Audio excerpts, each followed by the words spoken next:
Welcome back to Rhythm Reading. Today's installment is 16th notes. We've worked on 8th notes, we've worked on quarter notes, and so now we're going a little bit farther into 16th notes.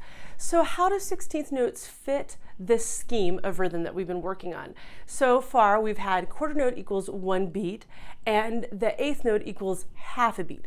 And this of course is talking about the time signatures where you have 4 on the bottom, like 3-4 or 4-4, 2-4. Those are the time signatures we have focused on. So talking now into 16th notes, how does that fit? Well, 16th note now takes that 1 beat, instead of dividing it into 2 separate but equal parts, we're going to go all the way to 4 parts. So collectively those 4 parts still equal the 1 beat, but we're now articulating 4 parts of that beat. So I'm going to take it to the keyboard so you can kind of see how that works and hear those rhythm differentiations. Okay, so here's the quarter note. 1, 2, 3, 4. Those are just straight quarter notes, a nice steady beat.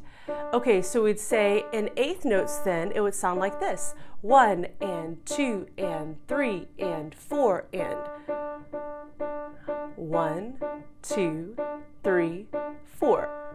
So that would still equal your 4 quarter notes, but now we have 2 8th notes sounding in the place of every 1 quarter. 16th notes. All right, let's take that to the keys. We're going to go 1E and 2E and 3E and 4E and 1E and 2E and 3E and 4E and so you notice I'm using the syllables E and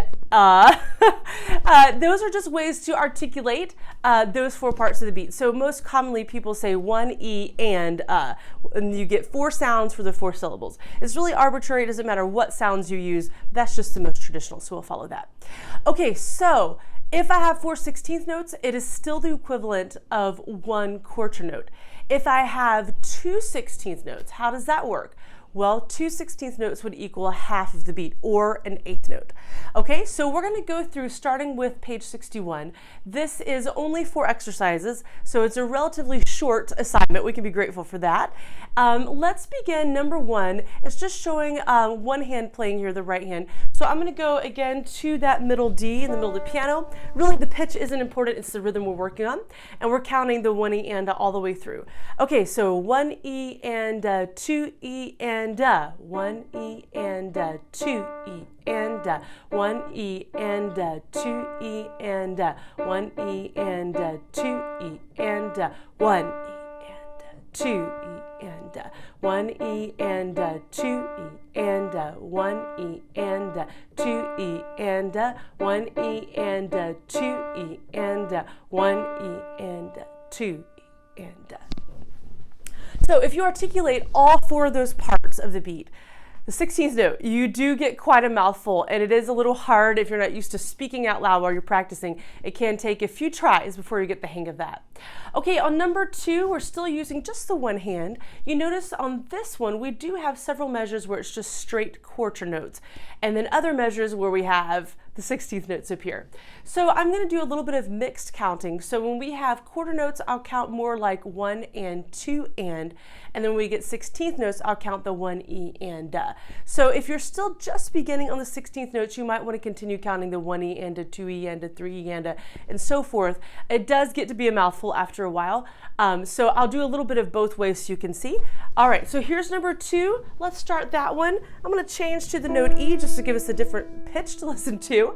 All right, so 3 E and 1 and 2 and 3 and 1 E and 2 and 3 and 1 and 2 and 3 and hold and 2 and 3 and 1 and 2 and 3 and 1 E and 2 and 3 and 1 and 2 and 3 and hold and 2 and 3 and. So this one had quite the mix of quarter notes, even the longer dotted half note, and then the 16th notes were present as well. So this way I counted the 1 ands more often, the 8th note count more often, and just save the 1 E andas for when the 16th notes appeared. If that is a little challenging for you, then you can count all of it with the 1 E andas. So I'll do some of that for you. It would sound like this. 1 E and 2 E and 3 E and 1 E and 2 E and 3 E and 1 E and 2 E and 3 E and so forth. Okay, now remember, if you're counting eighth notes with the 16th note speech pattern there, notice that the eighth note, you get 2 16th notes for every eighth note. So 1 E and that's how you divide the eighth notes if you're questioning how that works. On number 3, we're going to add here something a little different. So if you'll look with me a little farther down to measure 5 here, you're going to notice that we have an eighth note and then we have 2 16th notes following. So how does that rhythm sound? Let's go over that before we do the exercise. So we'd have 1, and I would go ahead and say the full 16th note count. So 1 E and 1 E and playing it on the keyboard, 1 E and 1 E and so that's how that works there. You hold the eighth note and then you do articulate the last 2 parts of that beat. Okay, so number 3, we're dividing up into 2 hands. All right, so we definitely need either tapping on your lap or at least a keyboard. Again, arbitrary notes. I'm just going to use middle C and G here in the left hand so you can hear the different pitches. Okay, so I'm going to count 2 E and we'll be off. I will count this whole exercise with a 1 E and count. Here we go. 2 E and 1 E and 2 E and 1 E and 2 E and left E and 2 E and left E and 2 E and right E and 2 E and left E and 2 E and 1 E and 2 E and 1 E and 2 E and okay. So hopefully that one did not pass by you. If it did, go back and try again. Number 4, we are changing our mental gears here. So I want to look carefully with you, noticing that in this meter, we're in 3/8. So the quarter note is no longer counting as one beat. Instead, the eighth note is taking on that role. So now we have to consider the functionality of the rhythms. The eighth note equals 1 beat. That means the quarter note equals 2 beats. All right, where does that leave us on the 16th note? Eighth note is 1 beat. So yeah, if you're already thinking, you probably figured it out. So here we go. 16th note is equaling half of the beat. So what used to be an eighth note is now the 16th note. How does that count? Let's look at the first measure. So here we would have 16th notes. Instead of 1 E and it would be counting 1 and 2 and 3 and. So the 16th notes would count 1 and 2 and so forth.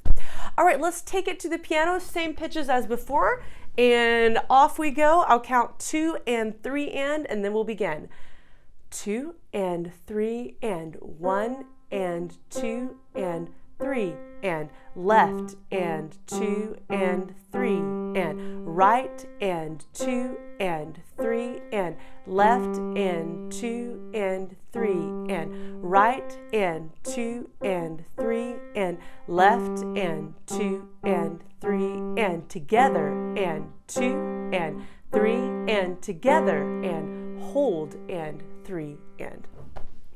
Okay, so I'm hoping that you'll take this and go back and practice as much as you need to. You notice that I'm talking out loud, counting out loud. I really encourage you to do that as you go through these exercises. It helps you to internalize those beat patterns a lot more. So thank you for watching. Give this video a like if you found it helpful. Share it with your friends, and I will see you on the next rhythm reading.